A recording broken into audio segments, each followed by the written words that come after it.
One man narrowly escaped that first fire on Bancroft this morning. He says that he has his dog to thank for that. Our photojournalist Joe Cromer shows us just what happened. And barking. Saved my life today. I love you, buddy. My dog was barking at midnight. He said he would save my life. If it wasn't for him, I'd probably be dead. We grew up on this block since 1973. The 2 houses behind me been vacant for over 10 years. Nobody wanted to rent them out, you know what I'm saying? No, they've been just dumping garbage and, car parts, everything. And the city come clean up one time and they do it again. Little riff-raff kids running around burning these houses up and down the street here. Now I'm a victim now. Barking, scratching the door. And I was in my bedroom sleeping, and I fell asleep reading my Bible. When I opened up the door up to see what he's barking at outside, all I saw was a big old red flame hit me in the face. I felt that flame on my face. My water hose when he couldn't put it out. Pushed catch these people who were burning these houses down and stop it. Somebody's gonna get hurt. Someone's gonna end up getting hurt real bad. I feel like I'm a lucky one today. Midnight, my watchdog, my protector. If it wasn't for him, I probably wouldn't be here right now talking to you. Wow. And churches and truck stops, you don't normally think of them together. No, but we do have a unique story about a church at one of the depots. Photojournalist Joe Cromer has the story about a place truckers can lean on. Take a look. Well, we opened this chapel up here in 1997. We're here for truckers. Our mission is to reach the truck drivers for Jesus Christ, yeah, we've got a lot of them that I've had them say, I was sitting over on the other side of the lot and that cross kept drawing me. He said, I just needed to come in and talk to you. Hello, come on in. How's it going?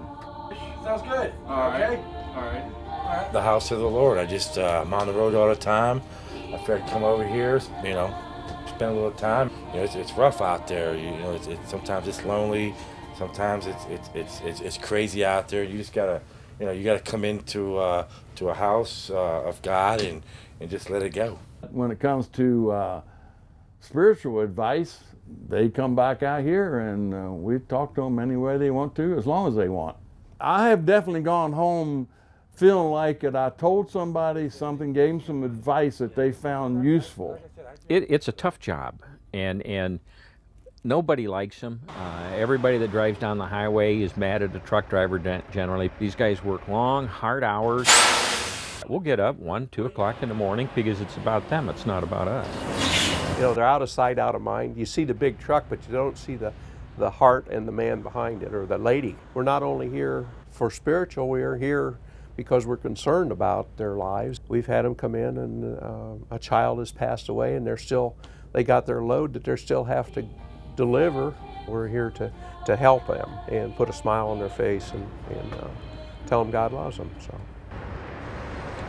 Wow, what an incredible story from our photojournalist Joe Cromer. Yeah, really powerful pictures, and then the story, these faces, it's true. You see the truck, but you oftentimes don't see the man or the woman driving the truck. Behind it, right.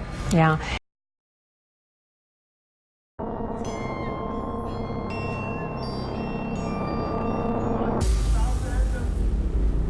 What here is from a Cushman three-wheeler. And we made the frame, hooked up the shifter and used the rear end in it, original rear end. And we tweaked it out with the side pipes and the blower on it, made it look like it was really a potent engine. It makes it bad to the bone, makes it look bad to the bone. I made the pipes all hand-hewn the pipes, sent them out, had them chromed, chain steering wheel. Built the windshield from scratch. It's all stainless steel. Once we got it done, we hit about 10,000, and it was real close to 10,000. My nephew's going to be running this one. We'll see who wins. The children love it. I have 5 kids of my own, and they love it. I try to beat my brother every year, but it never works. This one runs really, really nice.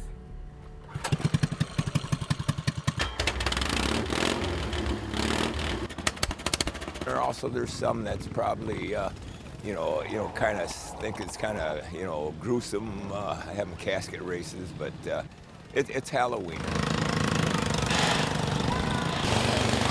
smiles on people's faces. You know, when they look at it, they, oh, that's weird, that's different, you know. And you put them together, you know, everybody kind of enjoys it. It's different, and a lot of people sometimes get involved, even the kids. Casket racers, we got them from an undertaker. We went from there and we had to cut them down, cut them up a little bit, cut a hole in them, and everyone's different. Yeah, a little tight fit, but it wasn't made for comfort. I leave with a great experience. I leave with a smile on my face every year.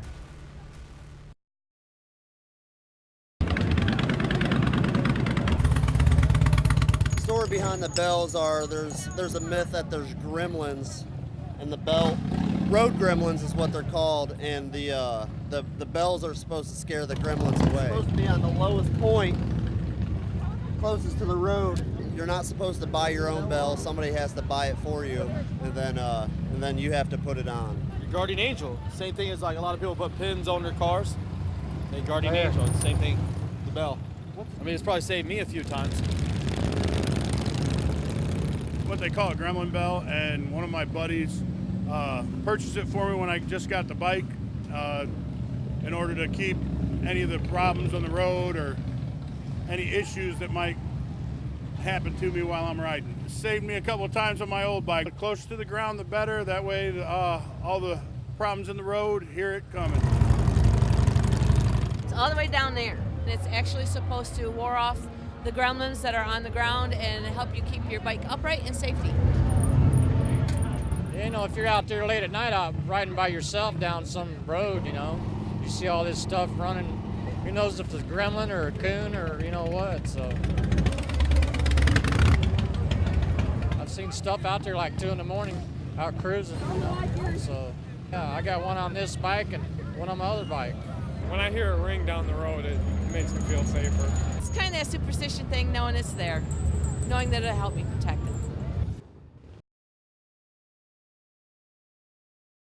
That's right. When our photographer arrived on scene, he saw the family of 6 people running down the sidewalk and screaming. I want to show you what their house looks like now. Take a look.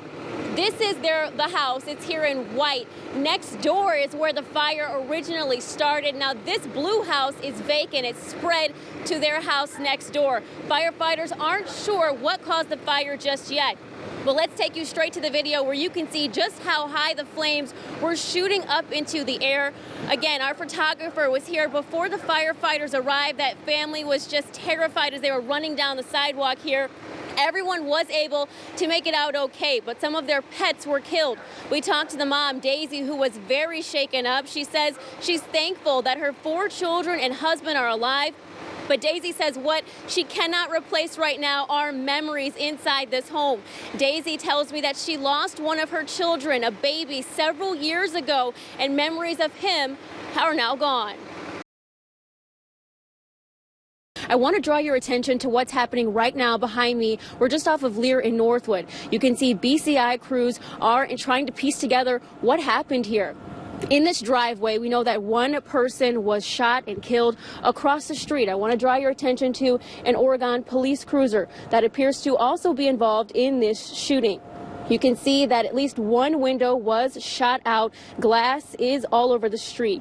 Let's get you into the video. We have at least a dozen officers here, again, after one person was shot and killed by police. As a result of this officer-involved shooting, this incident started in Oregon. It ended here in Northwood. We talked to the Northwood police chief, who says right now they're working 2 separate investigations involving the same suspects. They're working to piece together what happened. We are first on the scene to this breaking news. I'm live at South Jerome and River Road, just at the Monclova Township border here in Maumee, and take a look. Ice jams breaking up right now. You are looking at a car that is stuck in at least 3 to 4 feet of standing water. The road right now is backed up all the way. It's closed from Sidecut Metro Park, again, right to the Monclova Township border. The driver was rescued. We have Maumee Fire on scene here, as well as Maumee Police. The man driving the car will be okay, but right now you can see some of the members of the Maumee Fire Department wading into the water right now. What they're trying to do is hook up that car and get it towed out. Now, as far as we know at this moment, that is the only car that has been stuck in what's left of this ice jam here melting. Officials here on scene tell me this road is going to be closed for quite a while. We could be talking about several days. Again, we have 3 to 4 feet of standing water covering the road here, right at River Road and South Jerome, right at the Monclova Township border. Again, you can see members of the Maumee Fire Department trying to hook up that car. Don't come near this area. You're going to have to avoid it. We're talking about several days at least of this portion of the road being closed. Stick with us for the latest developments. Reporting live, I'm Maya Belai. Andrew, the entire neighborhood is awake. Everyone's staring at these huge flames coming out of both of these houses here behind me. As soon as we rolled up, this house collapsed. Let's get you straight to that video. The fire spread to the home next door. Neighbors tell me the collapsed duplex was vacant.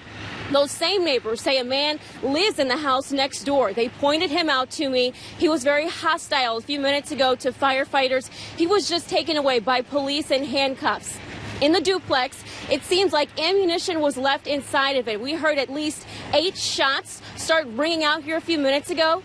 Firefighters say no one is hurt at this time, but back out here live, one man is homeless just days before Christmas as a result of this fire.